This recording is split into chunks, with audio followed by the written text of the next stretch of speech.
Morning বন্ধুরা, কেমন আছেন আপনারা? সবাই নিশ্চয়ই ভালো আছেন, আমিও ভালো আছি। আজ হলো মঙ্গলবার, সকাল এখন 9:30 বাজতে যায়। আর রান্নাবান্না কিচ্ছু হয়নি, শুধু চাটাই খেয়েছি।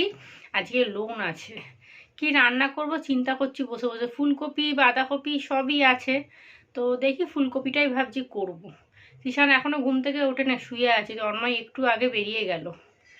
চলুন এবার ঘরের কাজ করব, মানে বাসি কাজ করব। মঙ্গলবার পুজো দেবে, কখন ফুল আনতে যাবে জানি না, শুয়ে আছে এখনো।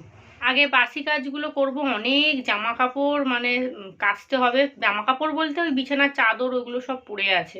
ভাবছি দুটো চাদর ভিজিয়ে দিয়ে তন্ময় দুটো গেঞ্জি দেখছি ভেজাতে পারি আর নাও পারি, কারণ ওর তো পরশু দিনকে অনেকগুলো কেচেছি, এখন না কাচলেও হবে। তো বিছানার চাদর একটু গামছা টুকটাকগুলো ভিজিয়ে দিই, কারণ অনেকগুলো চাদর পড়ে আছে, প্রায় একটা দুটো একটা কেচেছিলাম, 3টে চাদর পড়ে আছে, বালিশের ওয়ার অনেকগুলো আছে। আর এরকম ফেলে রাখলে না গন্ধ ছেড়ে যায় বিচ্ছিরি। চলুন আগে সার্ফের জলে ভিজিয়ে দিই, দিয়ে তারপরে চালটা ভিজিয়ে দেবো। তারপরে কি রান্না বান্না করবো, ফ্রিজ খুলি দেখি কি আছে। এই ঘরে বিছানাটা গুছিয়ে নিয়েছি, ঘরটা এখনও ঝাঁট দেওয়া হয়নি, তিশান চলে গেছে ফুল আনতে। এই ঘরের বিছানাটাও গুছিয়ে নিয়েছি, ড্রেসিং টেবিলটা একটু পরিষ্কার করে নিলাম, ঘরটা ঝাঁট দিয়ে মুছে নিই, তাহলে তিশান পুজো দিতে পারবে। আর কি রান্না বান্না হবে চলুন দেখি ফ্রিজে কি আছে। এখানে একটুখানি ওই সেই মূলোর ডাঁটিগুলো পড়ে আছে। এখানে একটু পালং শাক আছে, এই যে। চলুন পালং শাকটা করে নিই, নাহলে না নষ্ট হয়ে যাবে। আর মূলোর ডাঁটাগুলো দিয়ে দেবো। এর মধ্যে সিম আছে, আর সেই যে বেগুনগুলো দিয়ে দেবো একটু একটু করে, নাহলে না নষ্ট হয়ে যাবে। মূলো আছে একটু দিয়ে দেবো, সবই আছে পালং শাকের মোটামুটি। ফুলকপির তরকারি করব, বাবারি ফুলকপির তরকারি। আর কি করব, পেঁয়াজ কলি আলু ভাজবো ভাবছি, তাই একটু পেঁয়াজ কলি আলু ভাজি, নাহলে আবার পরপর দুদিন একই রান্না করলে জানেন তো বলবে আবার আজকে এই কালকে পেঁয়াজ কলি আলু ভেজেছো আবার আজকে ভেজেছো, সব দিকে ঝামেলা বুঝলেন। পেঁয়াজ কলি আলুই একটু ভেজে নিই, দুজনের হয়ে যাবে। এখানে সবজি পাহাড় করে দিয়েছি, চলুন একটু পেঁয়াজ কলি ভাজবো।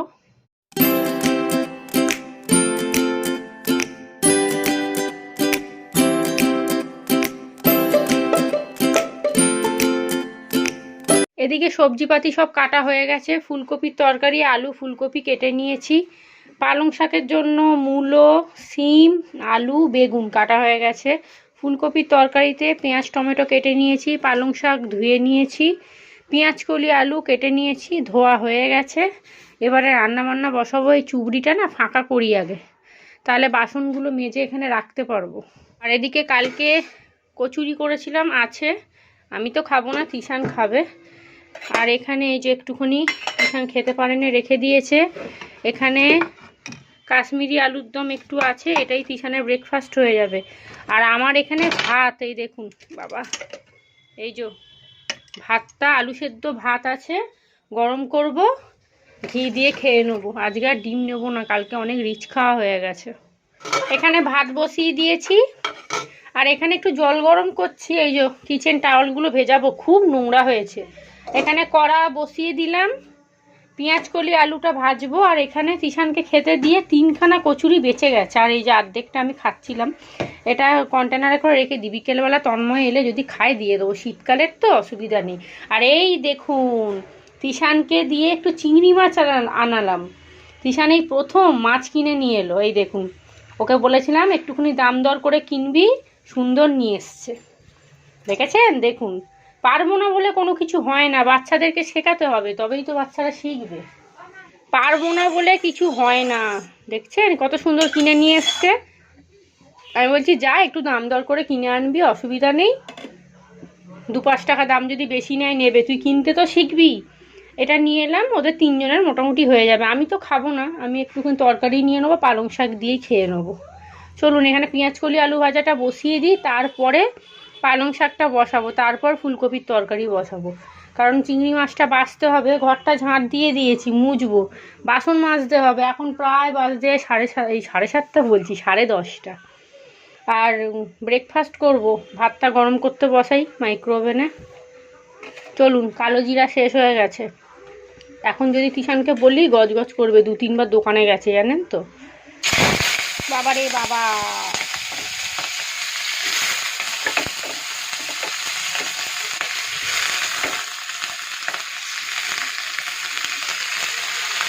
যেন বিস্ফোরণ হলো, বিস্ফোরণ।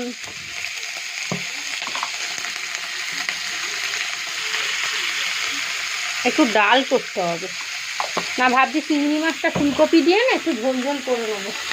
আর ডাল করবো না, ওই দিয়ে খেয়ে নেবে।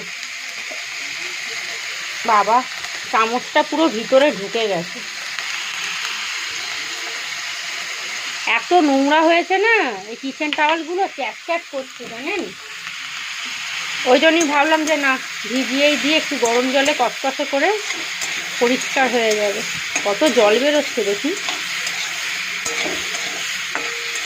এদিকে ভাত ফুটছে আর এদিকে এই যে ভিজিয়ে রেখে দিয়েছি কিচেন টাওয়ালগুলো, যা বেরোচ্ছে না কি বলবো আর। আর এখানে আমার জন্য আলু সেদ্ধ ভাত মাইক্রোওভেনে গরম করছি। আর ইন্ডাকশানটা না পরিষ্কার করতে হবে, মানে তেল পুরো চপচপ করছে। আর আপনাদের মধ্যে একজন আমাকে জিজ্ঞেস করেছেন, দিদি ইন্ডাকশানে কি স্টিলের যে বাসন ব্যবহার করা যায়? হ্যাঁ যায়, তবে সব বাসন নয়। কীরকম বাসন ব্যবহার করতে পারবেন বলুন তো? এই দেখুন, এই যে এই বাসন ব্যবহার করতে পারবেন না, যেহেতু এর পিছনটা গোল। এই দেখুন, এই যে এই রকম বাসন ব্যবহার করতে পারবেন, যাতে নিচটা এরকম চ্যাপ্টা হয়। বুঝতে পেরেছেন তো? এই রকম বাসন নিচটা যাতে চ্যাপ্টা হয়।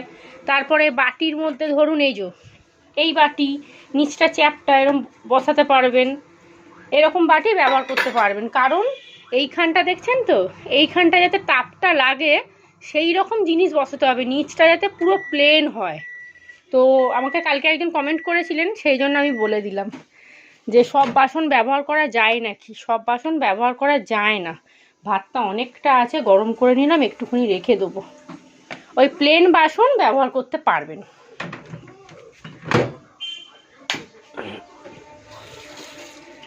আর সিলিভারের বাটি একদমই দেবেন না, সিলিভারের কোনো জিনিস চলে না, প্লেন হয় সেই রকম বাসন ব্যবহার করবেন। এছাড়া অন্য কিচ্ছু দেবেন না, তাহলে ইন্ডাকশানের এই যে পাওয়ারটা আছে এটা নষ্ট হয়ে যাবে। প্লাস মানে কি বলবো, ইলেকট্রিক জিনিস তো হট করে কিছু একটা হয়ে যেতে পারে, ঠিক আছে? সেই জন্যই বলছি দেবেন না। এদিকে রান্না বান্না সব কিছু হয়ে গেছে, মানে ফুলকপির তরকারিটা এখনো হচ্ছে। বাসন যা ছিল মেজে নিয়েছি, রান্নাঘর পুরো পরিষ্কার করে নিয়েছি।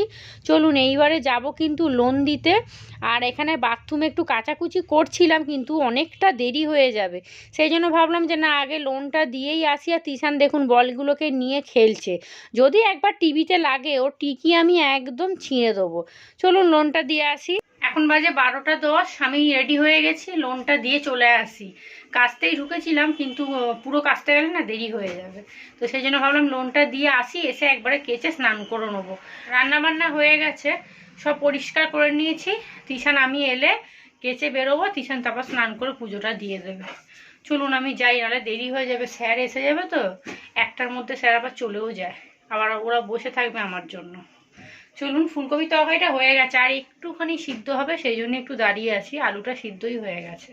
আজকে প্রেসারে আলুটা সিদ্ধ করিনি, কারণ ভাবলাম অল্প আলু তো, ওইটুকু আর কি সিদ্ধ করব, ওই জন্য কড়াতেই দিয়ে দিয়েছি, নাহলে এতক্ষণে হয়ে যেত। আর আজকে ফুলকপিটাও ভাপাইনি, ওই জন্যই এতটা দেরি হচ্ছে, নাহলে তাড়াতাড়ি হয়ে যেত। ফুলকপির তরকারি হয়ে গেছে, দিলাম একটু বেশি করে ধনেপাতা। তন্ময়কে ধনেপাতাগুলো একটুখানি বেছে বেছেই দিতে হবে। আর কি সুন্দর যে খেতে হয়েছে। আর একটু ঝোলঝোলি করলাম, কারণ ডাল করিনি তো, এইটা দিয়েই ওরা দুজনে পুরো ভাতটা খাবে। এখন বাজে 1:30, আমার স্নান হয়ে গেছে, কাচাকুচি করে নিয়েছি। তিশান পুজো দিচ্ছে, ওই ঘরে বাসন মাজছে। আর তন্ময় ফোন করেছিল, এক্ষুনি আসবে, ভাতটা বাড়তে বললো। তো চলুন, হয়ে গেছে সব কিছু, এবারে খাবো। খিদে পাচ্ছে না, কারণ বেলার দিকে ভাত খেয়েছি তো, এখন ভাতটা খেলে না মানে খুব জোর যে খিদে পায় সেটা পায় না। কিন্তু ভাত না খেয়ে যদি অন্য কিছু খাই, তখন দেখি 1টা বাজলে খিদে পেয়ে যায়। পেট ভরে আলু সেদ্ধ ভাত, একটু ঘি নিয়ে নিয়েছিলাম, একদম শান্তি। চলুন, হয়ে গেছে, লোনটা দিয়ে চলে এসেছি। 10-15 মিনিট মতো বসেছিলাম, তারপরে চলে এসেছি। আজকে গিয়ে দেখলাম সবাই লোন দিয়ে চলে গেছে, কেউ খুব একটা বসেনি। চলুন একটু আমি বসি, তিশান পুজোটা দিক, তন্ময় খাক, একটু পরে খাবো। আর আমার তো পালং শাকের চচ্চড়ি হয়েছে। বাবা কথা বলতে দেয় না। ফুলকপির তরকারি বলতে চিংড়ি মাছ নেবো না, একটু আলু ঝোল নেবো, 1 পিস ফুলকপি নেবো, ব্যাস। এখন পেটটা মোটামুটি ভালো আছে, আজকে বলছি ভালো আছে তো কালকে আবার কালো হয়ে যাবে। চলুন। আর দেখুন তিশান আবার 2খানা বল কিনে নিয়ে এসছে। এই দেখুন, মেজদার সাথে দেখা হয়েছিল রাস্তায়, ও মনে হাতে 20 টাকা দিয়েছে, ওই 2টো বল কিনে নিয়ে এসছে। এই ঘরে বল খেলা যায় বলুন তো? এত জিনিসপত্র, একটা যদি টুক করে লাগে ফুলদানিটা ভেঙে যাবে, নয় এটা পড়ে যাবে নয় ওটা পড়ে যাবে। ওকে আমি বললেও শুনছে না একদম। তার উপরে আবার একটা ব্যাট কিনবে বলেছে জানেন, কয়েকদিন পরে। তন্ময়কে বলছে একটা ব্যাট কিনে দেবে। আমি তো মানে একদম ইচ্ছাই নেই। বলছে এখানে তুই ব্যাট নিয়ে কি করবি শুধু শুধু? বলছে মামার বাড়ি গেলে আমি খেলবো। কি বলবো বলুন তো? চলুন, আজকে দুপুরের লাঞ্চ কি হয়েছে আপনাদেরকে তো দেখিয়ে দিয়েছি। আজকে আমাদের দুপুরের লাঞ্চ মেনু হাঁড়িতে আছে ভাত, আর দেখছেন কত জল পড়ছে। আমার মা এই জন্যই মাঝখানে একটা বাটি দেয়। আর এখানে আছে পালং শাকের তরকারি, একটু শুকনো শুকনো করেই করেছি, এইটা দিয়েই অর্ধেক ভাত খেয়ে নেবো। আর এখানে আছে পেঁয়াজ কলি আলু ভাজা, আর এইখানে আছে চিংড়ি মাছ ফুলকপি আলু দিয়ে ঝোল, যেটার কালারটা দেখেছেন দুর্দান্ত হয়েছে। আমাদের দুপুরে খাওয়া দাওয়া কমপ্লিট। একটু তরকারি, একটু ভাত যা ছিল ছোট ছোট জায়গায় ঢেলে বাসন সব বার করে দিয়েছি। চলুন। এ বাবা রে, এটা বন্ধ করে দিই নাহলে মশা ঢুকবে। গ্যাসটা দেখে নিই, হয়ে গেছে। জলের বোতলটা নিই। আর তিশান কি জোরে জোরে টিভি চালিয়েছে দেখছেন। চলুন এই ছোট লাইটটা জ্বালিয়ে রাখি, একদম অন্ধকার হয়ে যায়। জোরে জোরে টিভি চালাবে। চলুন। তন্ময় খেয়ে বেরিয়ে গেছে, জানলাটা আগে দিতে হবে বুঝছেন, নাহলে একটু পরে মশার উৎপাত। গামছাটা মিলে দিই। ভিজে গামছাগুলোকে নিয়ে না বাবা ছেলে এখানে সেখানে রেখে দেয়। গুড ইভিনিং বন্ধুরা। সন্ধে এখন 6টা 5 বাজে। তিশান আজকে পড়তে গেছে 5টার সময়, আস্তে আস্তে 7টা 10-15 হয়ে যাবে। তন্ময়কে ফোন করেছিলাম, ওরও আস্তে আস্তে 6:30 7টা বাজবে। আজকে না ঘুমাইনি, প্রত্যেক দিন বিকেলবেলা এখন ঘুমিয়ে পড়ছি। কালকেও মায়ের বাড়ি গেছিলাম, 1 ঘন্টার মতো শুয়ে পড়েছি, 3টে শুয়েছি, ওই 4টে 10-15 করে উঠেছি। তো রাত্রিরে না ঘুম আসছে না, ঘুমাতে ঘুমাতে প্রায় 12:30টা বেজে যাচ্ছে। ঘুম আসছে না, হয়তো দুপুরে ঘুমাচ্ছি। আজকে আর আমি ঘুমাইনি। আজকে এমনিও ঘুমাতাম না, কারণ তিশানের পড়া ছিল 5টা থেকে, 4:30টার সময় উঠে রেডি হতো। 2-3টের মতো কলা ছিল, তো ওই 2টো কলা খেয়েছে, আমি একটা খেলাম 4টের সময় করে, তাও ঠান্ডা লেগে যাবে মানে ভয় ভয় খেয়েছি। সবেতেই ভয়, তাহলে জীবনে বাঁচবো কি করে? চলুন, এখন বিছানাটা গুছিয়েছি, বাইরে জামা কাপড়গুলো তুলবো। প্রথমে না ভাবছিলাম বাইরে হয়তো জামা কাপড় কিছু নেই, 2-একটা নাইটি আছে, একটু পরে তুলবো। তারপর হঠাৎ মনে পড়লো, আরে আমি তো সকালবেলা কেচেছিলাম, 2টো চাদর আছে, নাইটি বাইটি করে প্রায় 2টো দড়ি ভর্তি জামা কাপড় আছে, আগে তুলে নি। শীতকালে না আরও চুরির মানে উপদ্রব বেশি একদম। গরমকালে তবু অতটা অসুবিধা হয় না, কিন্তু শীতকালে প্রচুর চুরি হয়। আমাদের এখানে তো গরমকাল শীতকাল কি, দুবার প্রায় আমার নতুন 2টো নাইটি নিয়ে চলে গেছে, 2টো গামছা। যাই হোক চলুন, এখন 1 কাপ চা করব। তন্ময় আস্তে আস্তে 6:30 7টা বাজবে, অতক্ষণ অবধি বসে থাকবো না। আমি তো এমনিও দুধ চা খাবো না, কার জন্য বসে থাকবো। লিকার চা করবো, একটু ঝুড়ি ভাজা মুড়ি নেবো, খাই। আর আজকে রাত্রিবেলা না ইচ্ছা আছে একটু গোটা আলুর দম করবো।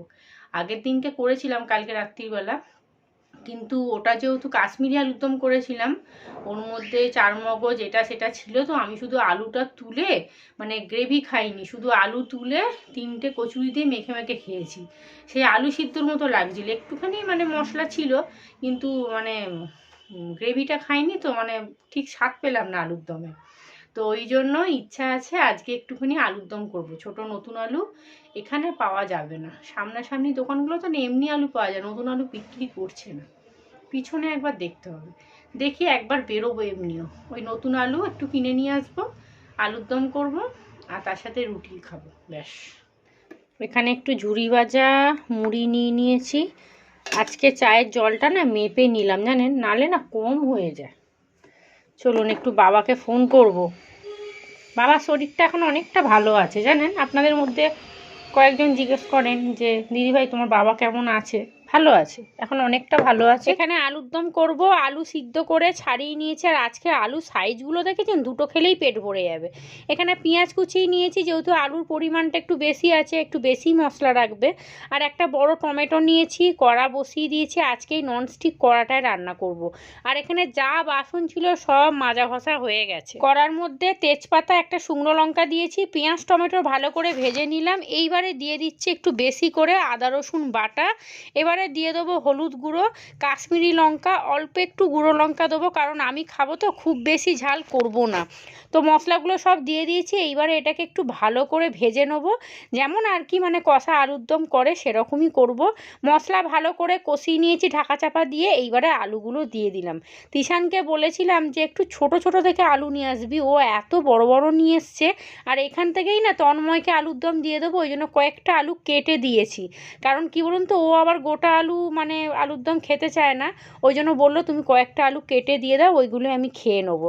কিন্তু যেহেতু এটা নতুন আলু, ও তো খেতে চায় না। আমি বললাম তুমি খাবে তো? বলছে না, আর আলাদা করতে হবে না, খেয়ে নেবো আজকে। Good boy. আমি বললাম ভালো তো, তাহলে এরকম বইয়ের কথা চিন্তা করলে কত আনন্দ হবো বলুন তো। তো যাই হোক, আলুর দম এখানে রেডি হয়ে গেছে। দিলাম বেশি করে ধনে পাতা, তন্ময়কে ধনে পাতাগুলো বেছে দিয়ে দেবো। আলুর দম হয়ে গেছে। এখানে কিন্তু আটাটাও মেখে নিয়েছি। আপনাদেরকে আলুর দমের কালারটা একবার দেখাই, দেখুন দুর্দান্ত হয়েছে, খেতেও একদম দুর্দান্ত। রাতে রান্নাবান্না হয়ে গেছে, রুটিও করে নিয়েছি, এদিকে আলুর দমটাও ঢেলে নিয়েছি। এইবারে গরম গরম রুটি, তার সাথে আলুর দম খাবো। তাহলে চলুন আজকের ব্লগটা এখানেই শেষ করছি। আপনারা সবাই ভালো থাকবেন, সুস্থ থাকবেন। আজকের মতো টাটা।